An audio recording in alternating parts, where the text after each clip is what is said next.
Good morning, students. I am Pawan Kumar Singh, your physics teacher from Shiv Jyoti Educational Group. Today, we will take the revision class of chapter number 3. So, class, come to the chapter number 3, that is current and electricity. First of all, what is the electric current? This is the rate of flow of electric charge. It is called the electric current. The formula is I equals to Q upon T. Now, electric current in a conductor.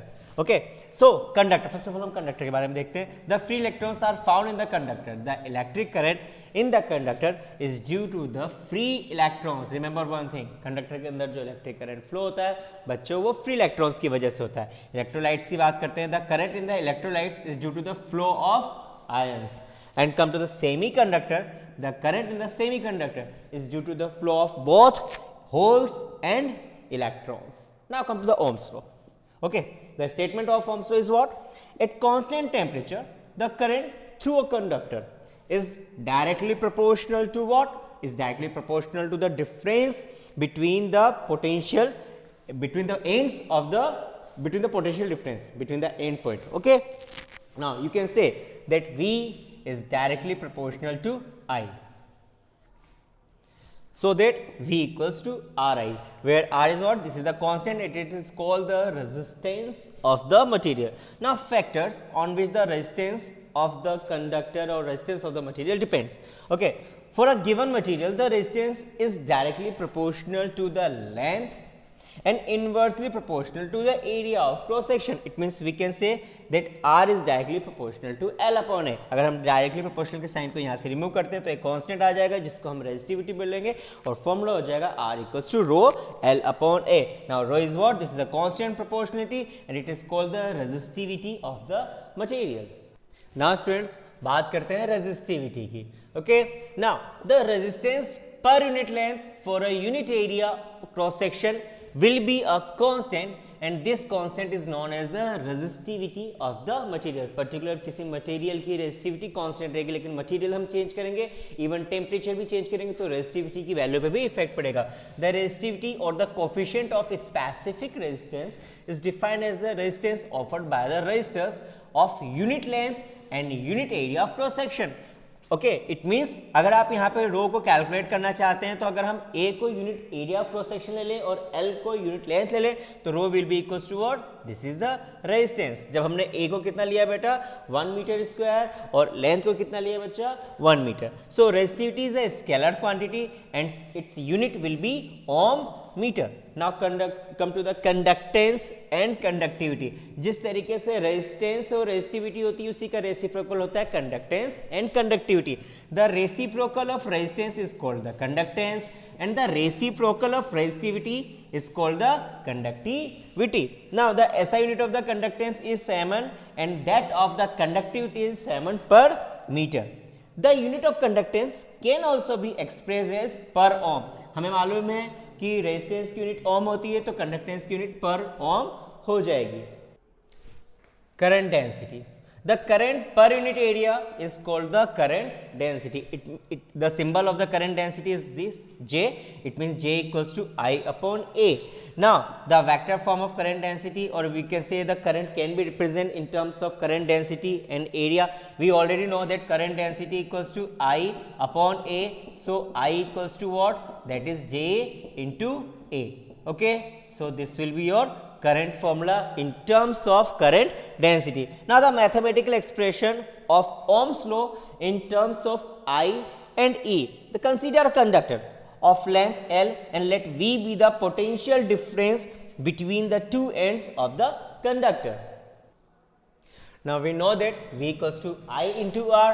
Now V equals to I rho L upon A because R equals to rho L upon A. So V equals to J rho L, where J is what? This is your current density, rho is resistivity and L is the length.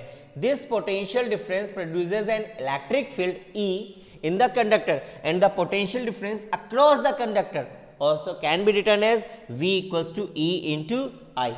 Now compare equation number 1 and equation number 2. दोनों को compare करते हैं बच्चों. तो दोनों को compare करने से हमारे पास फॉर्मूला क्या आ जाएगा? E I equals to J rho L. तो आई से बच्चों आई कट हो जाएगा, बचेगा क्या? E equals to J of rho. Okay, in terms of vector we can write down E equals to J rho. So J equals to E upon rho. Now you have to learn this formula. Now J equal to sigma into E, where sigma is what? This is, you can say, 1 upon rho. Okay, or 1 upon rho is what? Your conductivity, or you can say the conductance. Okay, आपने जब conductivity और conductance को पढ़ा था बच्चों, तो हमें मालूम था उस केस में जो रेजिस्टेंस और रेजिस्टिविटी आई थी उसका रेसिप्रोकल जो था बच्चों वो कंडक्टेंस और कंडक्टिविटी थी। तो यहाँ पे आपके पास रेजिस्टिविटी है तो इसका रेसिप्रोकल क्या हो जाएगा? कंडक्टिविटी, जिसको हम सिग्मा के फॉर्म्स में रिप्रेजेंट करेंगे। Now where sigma is called the conductivity of the material. Now come to the drift of electron and the origin of the resistivity. Resistivity का origin कैसे होता है और drift of electron क्या होता है? Now the random thermal motion of electron in a metal. किसी भी मेटल में जो इलेक्ट्रॉन्स होते हैं वो randomly मूव करते रहते हैं किसी भी डायरेक्शन में, कोई डायरेक्शन फिक्स नहीं होती जब तक उसके ऊपर पोटेंशियल डिफरेंस अप्लाई नहीं किया जाए। Every metal has a large number of free electrons which are in the state of random motion, और सारे के सारे बच्चों random motion करते रहते हैं, किसी भी डायरेक्शन में मूव कर रहे हैं within the conductor. The average thermal speed of the free electron in random motion is of the order of 10 to the power 5 meter per second, very large amount. The direction of the thermal motion are so randomly distributed, that's why the current due to the thermal motion will be zero. क्योंकि सारे के सारे charges जो है बच्चों वो randomly की सारी डायरेक्शन में मूव कर रहे हैं, तो जो नेट करंट हो जाएगा बच्चों वो कितना हो जाएगा? It will be equal to zero. Now come to the drift velocity. The average velocity acquired by the electron under the applied electric field is called the drift velocity. Electric field apply करने के बाद जो average velocity होती है जो electron ने acquire की है उसको हम क्या बोलते हैं बच्चों? Drift velocity. Now come to the relaxation time.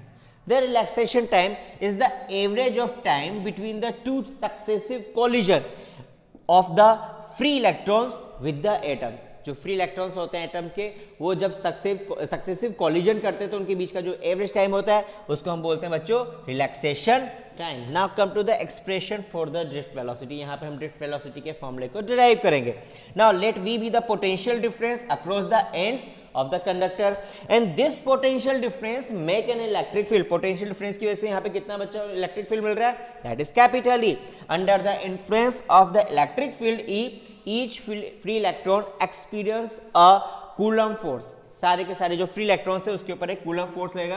किसकी वजह से बच्चों? इस इलेक्ट्रिक फील्ड की वजह से। Now in terms of electric field you know the formula of the force, that is F equals to minus E upon E, और we can say that F equals to M into A, it means MA equals to minus E into capital E. So students come to the A will be equals to minus E into capital E upon M. Now due to this acceleration the free electrons acquires an additional velocity. जो free electron है उसको इस acceleration की वजह से additional velocity मिल जाएगी। A metal contain a large number of such free electrons, और metal के अंदर तो बहुत सारे free electrons available होते हैं। For first electron the additional velocity acquired in the time tau. जो फर्स्ट इलेक्ट्रॉन है, सपोज करो आपके पास एक इलेक्ट्रॉन है, उसके पास जो एडिशनल वेलोसिटी उसको अचीव हो रही है वो कितने टाइम में अचीव हो रही है? टो टाइम में। So we know the first equation of motion, that is v equals to u plus at. So by using the first equation of motion we can write down v1 equals to u1 plus at tau. Now where u1 is what? u1 is what? This is the thermal velocity and tau is the relaxation time. Similarly, the net velocity of the second and third electron will be equals to v2 equals to u2 plus at tau. Similarly, v3 equals to u3 plus at tau 3. Now the average velocity of all the n electron will be, हम क्या करेंगे बच्चों? सबका mean find out कर लेंगे. So it will be u1 a tau t1 plus u2 plus a tau 2 plus un up to un a tau n divided by n. तो जब हम इसको कैलकुलेट करेंगे तो it will be equals to u1 plus u2 up to un divided by n plus a bracket start tau 1 plus tau 2 up to tau n divided by n. So v average equals to 0 plus a tau. Why it is 0? Because the average thermal velocity of the electron is 0. Okay? हमारे पास इसकी value कितनी आ रही है? 0, क्योंकि average thermal velocity of the electron कितनी होती है बच्चों? वो 0 होती है। Where tau is tau 1 plus tau 2 plus tau n divided by n, where v average is the average velocity of the free electron under the external field. and this average field velocity is called the drift velocity. Okay, I hope you got the point that what is the drift velocity. It means drift velocity vd equals to a into tau, यानी हमें acceleration find out करना है, relaxation time से multiply करना है, तो जो velocity आएगी it will be equals to drift velocity. Now vd equals to, we already know the acceleration that is equals to minus of e into e upon m and the tau, यहाँ पे to की value यहाँ पे आ चुकी है. सो vd कितनी हो जाएगी, minus of e into capital E into tau divided by m.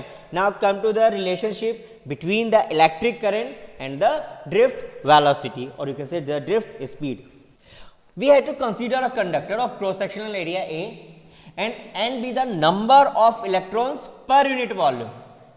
Now when a voltage is applied across a conductor, a electric field is developed. जब वोल्टेज अप्लाई करेंगे तो इलेक्ट्रिक फील्ड डेवलप होगा.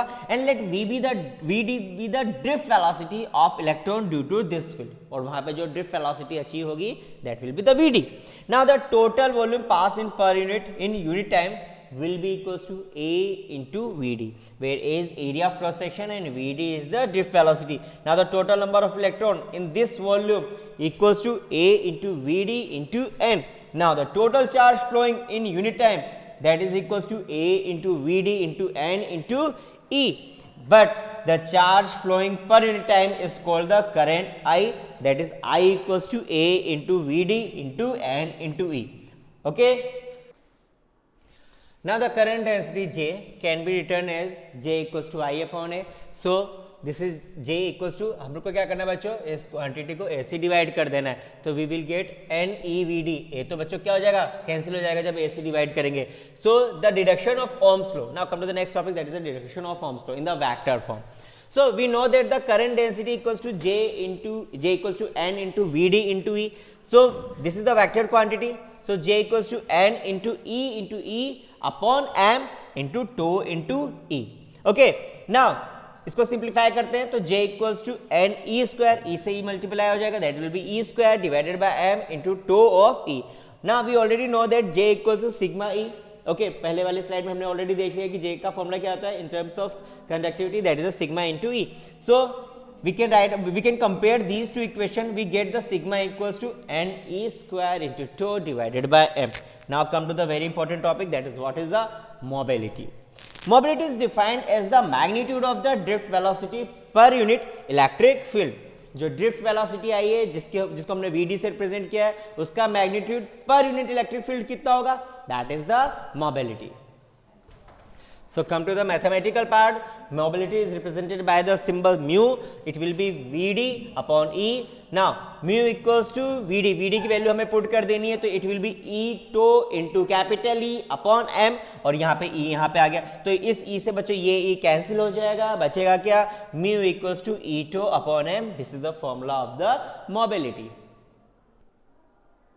Now student, there are some limitations in Ohm's law. Okay, first, certain material do not obey the Ohm's law. सारे के सारे materials जो होते हैं वो Ohm's law को strictly follow नहीं करते हैं. The deviation in Ohm's law are of the following type. जो deviation होते हैं वो इस टाइप के हैं, देखते हैं. First of all, V stops to be the V proportional to the I. Okay, हम देखते हैं कि V और I का ग्राफ किस तरीके से deviate करता है. अगर हम स्टैंडर्ड देखें तो it will be the straight line, but यहाँ पे इस तरीके से डेविएशन देखने को हमें मिलता है. ओके, वो बिल्कुल आई के प्रोपोर्शनल नहीं होता. नाउ बात करते हैं डायोड की. The diode show this type of behaviour, we get the different value of current for the same negative and the positive voltage. आप देख सकते हैं डायोड में आप पॉजिटिव वोल्टेज को कर रहे हैं तो यहाँ पे करंट की वैल्यू इस तरीके से इंक्रीज हो रही है, और नेगेटिव वोल्टेज के रिस्पेक्ट में करंट की वैल्यू इस तरीके से वेरी कर रही है. Now this is for the diode.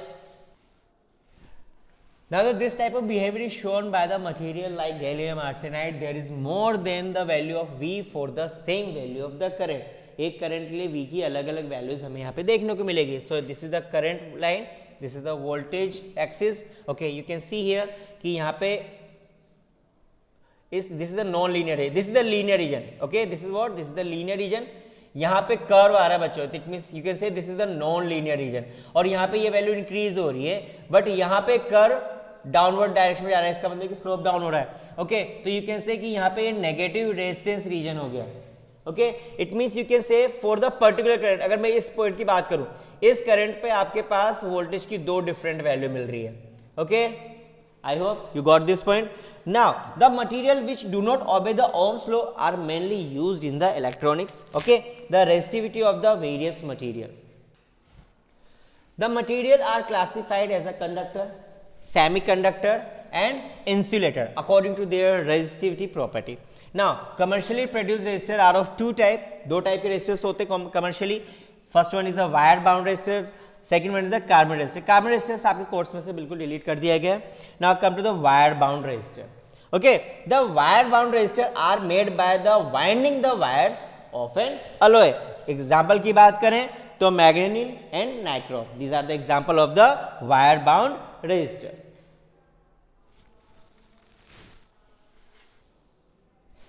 Come to the temperature dependency of the resistivity. This is again a very important topic. The resistivity of the material is found to be dependent on the temperature. जो resistivity होती है बच्चों वो temperature पे depend करती है. अब किस formula से depend करती है, क्या relationship होता है? This is the relationship by which you can find out the resistivity in terms of temperature. You have to learn this formula. Okay. Now in this formula, rho T is the resistivity at temperature T and rho naught is the resistivity at the temperature T naught. Now alpha is called the temperature coefficient of the resistivity. Now variation of resistivity in metals, हम metals देखेंगे फिर semiconductor देखेंगे. Okay तो पहले हम metal में देखते हैं कि मेटल में रेजिस्टिविटी का वेरिएशन टेम्परेचर के अकॉर्डिंग किस तरीके से होता है. You can see here this is the resistivity and this is the temperature axis. यहाँ पे ये स्ट्रेट लाइन रिप्रेजेंट नहीं कर रहा है, this is the curve, but temperature increase होने के साथ रेजिस्टिविटी भी बच्चों क्या हो रही है, इंक्रीज हो रही है. लीनियर फॉर्म में नहीं हो रही है बट इंक्रीज हो रही है. So this is the graph which represent the variation of the resistivity with respect to the temperature. Now students, for the semiconductor, the graph between the resistivity and the temperature you can see here. आप देख सकते हैं कि जैसे जैसे हम temperature increase कर रहे हैं सेमीकंडक्टर में रेजिस्टिविटी क्या हो रही है बच्चों, डिक्रीज हो रही है. Now the temperature coefficient alpha of the semiconductor is negative because ये डिक्रीज हो रहा है. This means that the resistivity decreases with an increase in temperature and the variation of resistivity with temperature for the semiconductor is shown in the above figure, this figure. Now example की बात करें carbon, germanium, silicon, this is the example of semiconductor. Now come to the variation of the resistivity in the standard resistors. Now for the standard resistor we can see the graph between the resistivity and the temperature. Now standard resistor the variation of the resistivity will be very little with the temperature. अगर आपके पास कोई standard resistor है तो उसके अंदर resistivity का variation या फिर आप ऐसे बोल सकते हैं कि रेजिस्टिविटी की टेम्परेचर डिपेंडेंसी बहुत ही कम होगी. और अगर रेजिस्टिविटी वेरी भी करेगा तो वो बहुत ही कम अमाउंट में वेरी करेगा टेम्परेचर के वेरी होने के साथ. The variation of the resistivity with the temperature for the standard resistor is shown here. तो आप देख सकते हैं बहुत ही कम वेरिएशन आ रहा है. एग्जांपल की बात करें तो constantan and manganin, these are the example of the standard resistor. Now come to the explanation for the variation of the resistivity.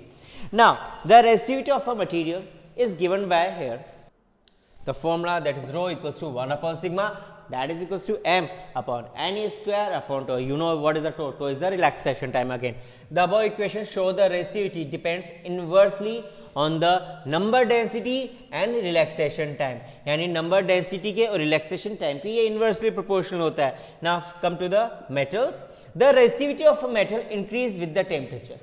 जो अभी हमने पहले ग्राफ में भी देखा कि रेजिस्टिविटी है जो बच्चों मेटल की वो टेम्परेचर के साथ इंक्रीज हो रही है. ओके और इंसुलेटर और सेमीकंडक्टर की बात करें तो resistivity decrease with the temperature. Now come to the next electrical energy and power. You can see here we have considered the 2 points A and B. The potential difference is V and the current flow is I. The potential at point A is denoted by VA and the potential at point B is denoted by VB here. Now we have to consider the potential at A is greater than the potential at B. Okay. Now if del Q is the charge flow from A to B, A से लेकर B की तरफ जो charge flow हो रहा है उसको हम किससे रिप्रेजेंट कर रहे हैं बच्चों, डेल Q से. कितने टाइम में जा रहा है बच्चों, ये डेल T टाइम में. So the potential energy of the charge will be decrease. तो पोटेंशियल एनर्जी क्या होगी बच्चों, डिक्रीज होती जाएगी. The decrease in the potential energy due to the charge flow from A to B. और इस potential difference की वैल्यू हम कैसे कैलकुलेट करेंगे बच्चों, जो डिक्रीज इन पोटेंशियल हो रहा है that will be VA del Q minus VB del Q. That is equals to V A minus V B. अब यहाँ पे बच्चों डेल क्यू कॉमन आ रहा है तो डेल क्यू कॉमन ले लेना, तो हमारे पास बचेगा क्या, V A minus V B. So V del Q bracket start V A minus V B, और यहाँ पे V A minus V B क्या हो जाएगा बच्चों, वी से रिप्रेजेंट कर देंगे। तो ये जो V A minus V B आ रहा है इसको हमें किससे रिप्लेस करना है, वी से, तो फॉर्मूला हो जाएगा V into del Q.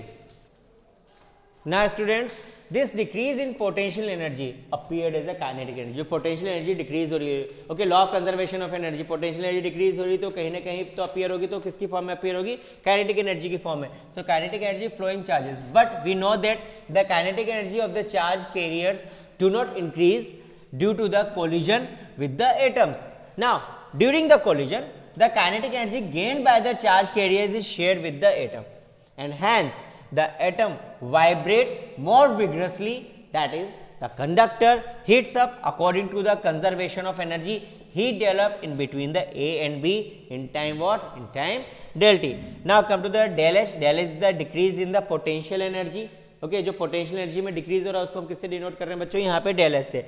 Now we already know the del H equals to V del Q, okay, so we have already heard the formula, that is V equals to W upon Q, okay, so W is what, here W is the del H and Q is the charge, so del H equals to V into del Q, so del H equals to V, यहाँ पे del Q की value put कर देना, that is I into del T, तो ये हो जाएगा V into I del T। Now यहाँ पे जो del T है बच्चों इसको लेफ्ट साइड में लेके जाना बच्चों, तो del H upon del T that will be equals to VI, और VI की बात करें तो VI तो ऑलरेडी क्या होती है बच्चों, पावर होती है, तो power you can say that is your del H upon del P। By using the Ohm's law we can say that V equals to IR, okay, so put the value, we get the P equals to I square into R, and again by using Ohm's law we can write down one more formula of power, that is P equals to I square into R and P equals to V square into R। Now it is the power which heats up the conductor, ये वो power है जो कि conductor को heat up कर रहा है। Now come to the power transmission, the electric power from the electric power station is transmitted with the high voltage, ध्यान रखना इलेक्ट्रिक पावर स्टेशन से जो हम इलेक्ट्रिक पावर ट्रांसफर करते हैं वो हाई वोल्टेज के थ्रू ट्रांसफर करते हैं, and when voltage increase the current decreases, और जब वोल्टेज बहुत ज्यादा होता है तो करंट बहुत कम होगा, hence heat loss decreases very much, जिसकी वजह से हीट लॉस बहुत कम हो जाता है। Now come to the next topic, that is cells, EMF, internal resistance. First of all we will go to the electrolytic cell. An electrolytic cell is a simple device which is used for the steady current in an electric circuit. A cell has two electrodes, electrolytic cell में दो electrodes होते हैं, they are immersed in a electrolytic solution, और electrolytic solution में जो charge carrier flow होते हैं बच्चों क्या होते हैं, ions होते हैं। Now come to the EMF, that what is the EMF? Basically बच्चों ये words और ये terms use में आने वाली इस chapter में, इसलिए हम इन terms को एक एक करके study कर रहे हैं। So EMF is the potential difference between the positive and negative electrodes in an open circuit। Open circuit में ध्यान रखना, इन्हें ओपन सर्किट बात कर रहा हूं मैं, तो ओपन सर्किट में जो पॉजिटिव और नेगेटिव इलेक्ट्रोड होता है उनके बीच में जो पोटेंशियल डिफरेंस होता है, that potential difference is denoted by the EMF, okay, that is when no current in flowing through the cell, यानी जब सेल में कोई करंट फ्लो नहीं हो रहा है तो उस केस में जो उसका दो पॉजिटिव और नेगेटिव टर्मिनल के बीच में जो पोटेंशियल डिफरेंस होगा that will be the EMF. Now come to the voltage, voltage is again the potential difference between the positive and negative electrodes, but when current flow through it, ध्यान रखना voltage की बात हम तब करेंगे जब current flow हो रहा है, और ईएमएफ की बात हम तब करेंगे जब करंट फ्लो नहीं हो रहा है। Now come to the internal resistance of the cell, okay, the electrolyte offer a finite resistance to the current flow. Electrolyte जो होते हैं बच्चों वो करंट फ्लो को एक फाइनाइट रेजिस्टेंस ऑफर करते हैं, मतलब बहुत ही कम अमाउंट होता है इसका।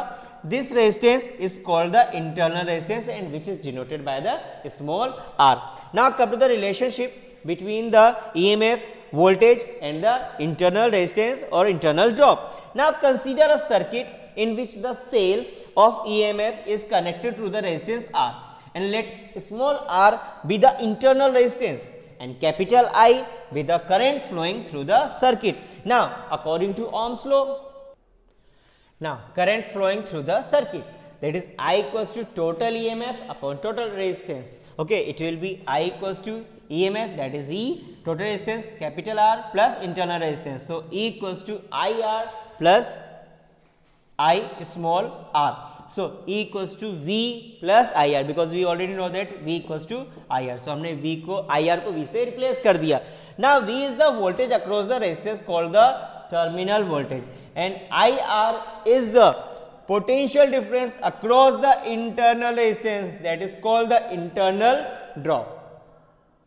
Now student, next topic, cells in series and parallel. पहले हम बात करते हैं सीरीज में। तो आपने देखा होगा यहाँ पे डायग्राम में दो सेल्स आपको दिखाई दे रहे हैं, जिसका EMF E1 और E2 है, internal resistance R1 and R2 है, दोनों के बीच में जो गैप है जिसको मैंने B से डिनोट किया है, करंट की डायरेक्शन इस तरीके से फ्लो हो रही है जिसको मैंने I से डिनोट किया हुआ है। Now consider the two cell in series, let E1 and R1 be the EMF and internal resistance of the cell, similarly E2 और R2 भी EMF और इंटरनल रेजिस्टेंस हो जाएंगे सेल के।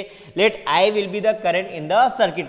फ्रॉम द फिगर, इस फिगर से हम देखें तो जो पोटेंशियल डिफरेंस होगा A और B के बीच में, now this is the point A and another one is the point B, तो पॉइंट A और B के बीच में जो पोटेंशियल, देखो this one is the point A, this can be written as the point B and this is your C, ये C हो जाएगा। So it is A, it is B and it is C।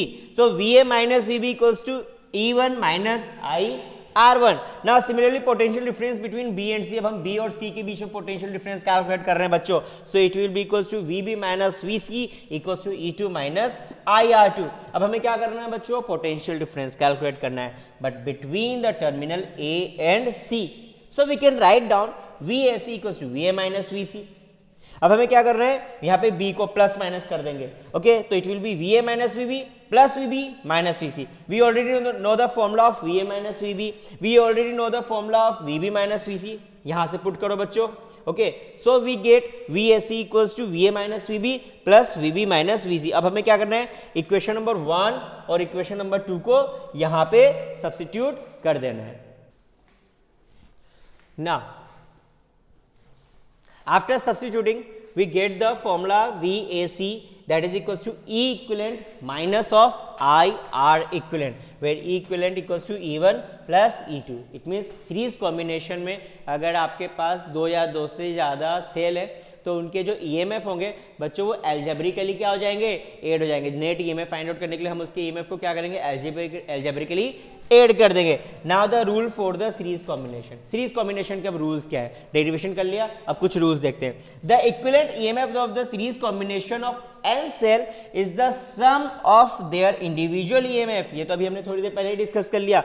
Next one, the equivalent internal resistance of the series combination of N cell is just the sum of their internal resistance। Okay, जो internal resistance का जो हर एक cell के internal resistance का अगर हम सम करेंगे तो हमें नेट इंटरनल रेजिस्टेंस मिल जाएगा, बट किस में बच्चों, सीरीज कॉम्बिनेशन में।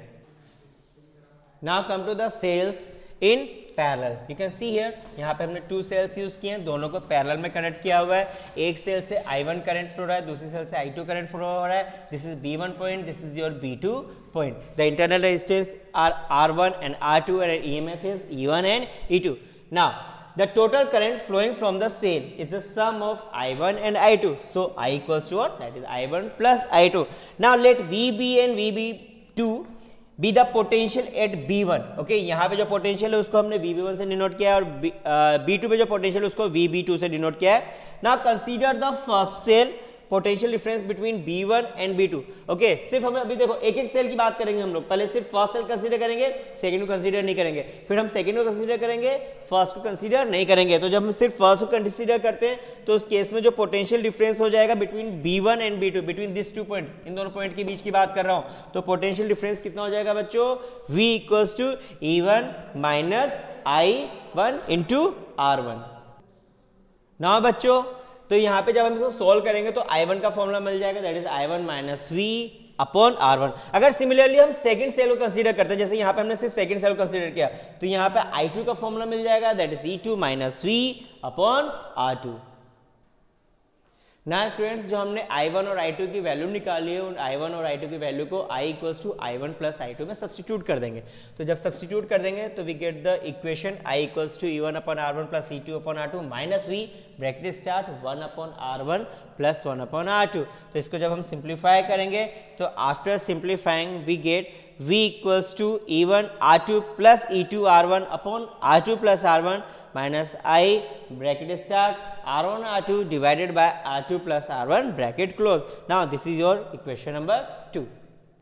Now students, if we replace the combination by a single cell, जो हमारे पूरा फॉर्मूला है, अगर इस कॉम्बिनेशन को अगर हम सिंगल सेल से रिप्लेस कर, जैसे दो सेल थे, दोनों सेल को अगर हम सिंगल सेल से रिप्लेस कर रहे हैं, okay, between V1 and V2 of the EMF E equivalent and internal resistance R equivalent, तो हमारे पास फॉर्मूला क्या हो जाएगा, V equals to E equivalent minus R equivalent. अब हमें करना है क्या बच्चों, इस फॉर्मूले को इससे कंपेयर करना है। तो हमारे पास जो V इक्विवेलेंट की या फिर सॉरी E इक्विवेलेंट की जो वैल्यू आएगी, it will be this one, this is your E equivalent. Similarly जो R इक्विवेलेंट की वैल्यू आएगी वो आपकी यहां से आ जाएगी, that will be equals to R1 into R2 divided by R1 plus R2। So the above equation can put in the simple way. अगर इस इक्वेशन को हम सिंपल वे में देखें तो हम कह सकते हैं that is 1 upon R equivalent equals to 1 upon R1 plus 1 upon R2 and E equivalent upon R equivalent equals to E1 upon R1 plus E2 upon R2। If there are n cells, यहाँ पे तो चलो ठीक है हमने 2 sales लिए थे, अगर n सेल्स होते हैं तो उस केस में फॉर्मूला हो जाएगा 1 upon R equivalent equal to 1 upon R1 plus 1 upon R2 plus 1 upon R3 up to 1 upon Rn। Similarly E equivalent upon R equivalent equals to E1 upon R1 plus E2 upon R2 plus E3 upon R3 up to En upon Rn। Now students, come to the some important rules. First of all, Kirchhoff rules. Okay, इसमें first rule है the first law of junction rule. The total current entering the junction is equal to the total current leaving the junction. This is the junction point. Okay, तो जितना current enter हो रहा है बच्चों उतना ही current बाहर निकलेगा. It means I1 plus I2 will be equals to I3 plus I4 plus I5. Now come to the second rule which is also known as the loop rule. First rule को हम junction rule बोलते हैं, second rule को हम loop rule बोलेंगे. In any closed circuit, the algebraic sum of the product of the current and the resistance in each branch of the circuit that is equal to the net EMF of that branch. इसको हम ऐसे भी बोल सकते हैं बच्चों, the total EMF in a closed circuit is equal to the sum of the voltage drop. अच्छा, इस लूप को या फिर इस लॉ को समझने के लिए इस सर्किट डायग्राम को हम देखते हैं। हमने यहाँ पे 2 रेजिस्टर्स, ओके, दोनों को सेल्स इस तरीके से कनेक्ट कर रखा है, R1 को E1 से, R2 को E2 से, और this is your another resistor, this is R3। Okay, अब इसके अंदर किस तरीके से हम लूप लॉ लगाएंगे, जंक्शन रूल कैसे अप्लाई करेंगे वो देखते हैं। Now applying the second law of the close circuit A B C D E1A, okay, this is A B C D E1A, तो इस वाले में लगाना है बच्चों। Okay, so that is equals to minus of I3 R3 plus E1 minus of I1 R1, that is equals to 0. अगर इसी तरीके से हम दूसरे सर्किट के लिए जो कि A B C D E 2A इसके लिए अप्लाई करते हैं तो हमें जो इक्वेशन मिलेगी that will be equals to minus of I2 R2 plus of minus I3 R3 plus E2, that will be equals to 0. Okay, and similarly minus of I1 R1 plus I2 R2 plus of minus E2 plus E1, that is equals to 0. Okay, now we have to note that the voltage drop in the direction of the current is taken as a negative. Okay, and the second thing जो हमें ध्यान रखनी है, EMF is taken as positive if we go the negative to the positive terminal. अगर हम negative से positive terminal की तरफ जाते हैं तो हमें EMF क्या लेना है बच्चों, पॉजिटिव लेना है। Now come to the next heading, that is the Wheatstone bridge. Now 4 resistors P, Q, R and S are connected in the as shown in the diagram which is given below.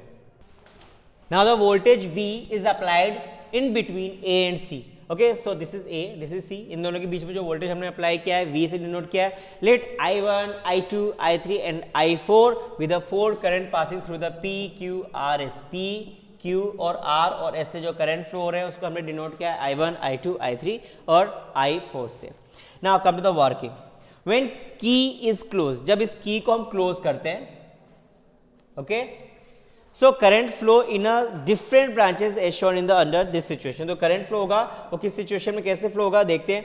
The voltage across P, अगर हम P की बात करें तो P में जो voltage लगेगा that will be denoted by VAB and that is equals to I1 into P. Similarly the voltage at Q that is denoted by VBC and that is equals to I3 into Q. It is represented by equation number 1. Similarly R के across, similarly हमने S के across भी voltage find out कर लिया. Now the value of R is adjusted to get the zero deflection in the galvanometer. हमें क्या करना है बच्चों, R की वैल्यू को इस तरीके से एडजस्ट करना है जिसकी वजह से गैल्वानोमीटर में बच्चों कितना डिफ्लेक्शन हो, बिल्कुल जीरो, यानी गैल्वानोमीटर की तरह कोई गैल्वानोमीटर के थ्रू कोई करंट फ्लो ना हो, तो उस केस में क्या होगा बच्चों, I1 इक्वल्स टू I3 हो जाएगा। जब गैल्वानोमीटर के थ्रू कोई करंट फ्लो नहीं होगा तो I1 इक्वल्स टू I3 हो जाएगा और I2 की वैल्यू किसके इक्वल हो जाएगी, I4 के इक्वल। तो जो आपने I1, I2, I3 और I4 की वैल्यू फाइंड आउट की थी उनको इन दोनों इक्वेशंस में पुट कर देना। Now using Kirchhoff second law in loop ABDA and loop BCDB, हमें क्या मिलेगा बच्चों, VAB equals to VAD and VBC equals to VDC। ना हमें क्या करना है, इन वैल्यू को सब्स्टिट्यूट करना है इक्वेशन नंबर 1 से इक्वेशन नंबर 3 में और 4 में। तो हमें क्या मिलेगा बच्चों, I1P equals to I2R and I3Q equals to I4S। अब हम दोनों को आपस में डिवाइड करेंगे, तो डिवाइड करने से हमारे पास एक रिलेशनशिप आएगी, that is P upon Q equal to R upon S। This is very important formula for the Wheatstone bridge. Now since I1 equals to I3 and I2 equals to I4, so this is called the Wheatstone condition. Okay, ध्यान रखना exam में question आता है what is the Wheatstone condition, तो you have to draw the diagram or say that I1 equals to I3 and I2 equals to I4. This is the Wheatstone condition. Next one is the meter bridge. Okay, now uses की बात करें, meter bridge is used for the measure of unknown resistance and the principle is it works on the principle of Wheatstone bridge condition, that is P upon Q that is equals to R upon S. Now student, this is the diagram of the meter bridge. अगर हम circuit की बात करें तो unknown resistance X, okay, this is the unknown resistance is connected between the A and B. Okay, this is the whole A. Okay, ये पूरा पूरा A है, तो इसको A और B के बीच में हमने unknown resistance कनेक्ट कर रखा है। The known resistance box is connected in between B and C. जो ये resistance box है इसको हमने B और C के बीच में कनेक्ट कर रखा है। Now the voltage is applied between A and C and A is 100 centimetre wire is connected between A and C.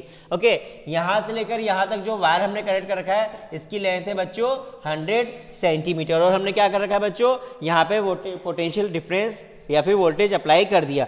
Now let R be the resistance per unit length. अगर suppose करो हमें मालूम है कि जो रेजिस्टेंस पर यूनिट लेंथ है वो कितनी है, स्मॉल r, ना जो कि is connected to B through a galvanometer. Okay, जो यहाँ पे this is the jockey wire, okay, इसको हमने B से कनेक्ट कर रखा है और इसको हमने बीच में गैल्वानोमीटर भी लगा रखा है ना। वर्किंग की बात करते हैं।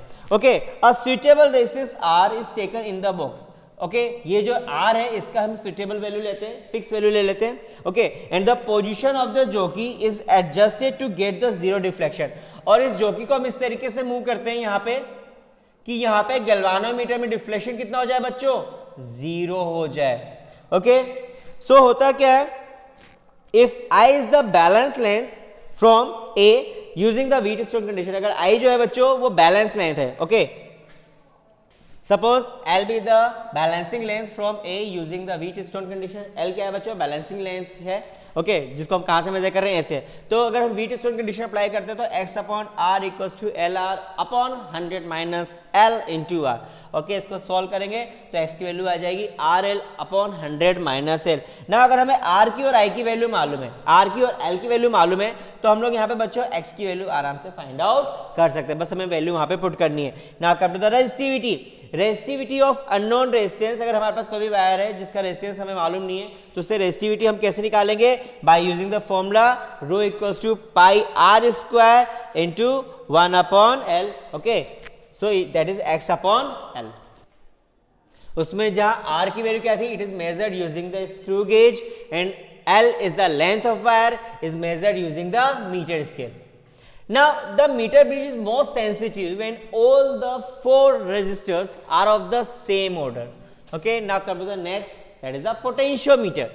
Okay, potentiometer में हम दो चीजें देखेंगे। First, comparison of the EMF of two cells using the potentiometer. So this is the diagram for comparing the two EMF of the cell by using the potentiometer concept. If we talk about the principle, the potential difference between the 2 points of a current carrying conductor having a uniform thickness is directly proportional to the length of the wire between the 2 points. Okay, and the second come to the circuit details. This is the circuit, इसके details को देखते हैं बच्चों। A battery B1, okay, this is your B1 battery and the rheostat and key are connected in between the A and B. Okay, तो A और B के बीच में हमने बैटरी कनेक्ट कर रखी है, rheostat कनेक्ट कर रखा है, की कनेक्ट कर रखा है। The circuit is called the primary circuit, the positive end of the E1, okay यहाँ पे E1 है बच्चों, okay, the positive end of the E1 and the E2 are connected to A and the other end are connected to the two-way key, okay, तो ये आपका two-way key है बच्चों, this one is the your two-way key, this one is hold, okay. Now a jockey is connected to the two-way key through a galvanometer, हमने वापस से jockey को किससे कनेक्ट कर रखा है, two-way key से, बट किसके थ्रू, galvanometer के थ्रू. This circuit is called the secondary circuit, इस सर्किट को हम सेकेंडरी सर्किट बोलेंगे बच्चों. Now come to the measurement of internal resistance using the potentiometer. Principle की बात करते हैं पहले. The potential difference between the two points of a current carrying conductor having the uniform thickness is directly proportional to the length of the wire and between the two points. Now come to the circuit details. की circuit details देख लेते हैं. Battery B1, rheostat and K1 is connected in between A and B. तो A और B के बीच में हमने बैटरी, रियोस्टेट और स्विच को कनेक्ट कर रखा है. Now the circuit is called the primary. इस सर्किट को हम बच्चे बोलेंगे क्या, primary part of the potentiometer. Now in the secondary circuit, E is having the internal resistance R that is connected and a resistance box R is connected across the battery through a key K2. Now the jockey is connected to a battery through a galvanometer. jockey को हमेशा battery से मतलब galvanometer के through connect करना है. Now working and theory. The key K1 in the primary circuit is closed and the key in secondary, that is K2, is open. Now jockey is moved to get the zero deflection in what? In the galvanometer. The balancing length L1 from A is found out and then we can write that E1 is directly proportional to L1. Similarly अगर हम K2 को close करते हैं तो हमारे को जो मिलेगा बच्चों, V1 is directly proportional to L1. Now V is the voltage across the resistance box. So the voltage across the resistance, that will be V equals to ER upon R plus R. Now we have to substitute equation number 3 in equation number 2. It means इसको इसमें हमें substitute कर देना है. So we get ER upon R plus R, that is directly proportional to your L2. Now equation number 1 और equation number 4 को हम divide करते हैं. तो जब हम divide करेंगे, so we get small r that is equals to capital R bracket start L1 minus L2 divided by L2. So student, this is your chapter number 3, current electricity. Okay, I hope chapter आपको अच्छी तरीके से समझ में आ गया होगा. इस video को बार बार देखना और एनसीईआरटी बुक को अच्छी तरीके से गो थ्रू कर लेना.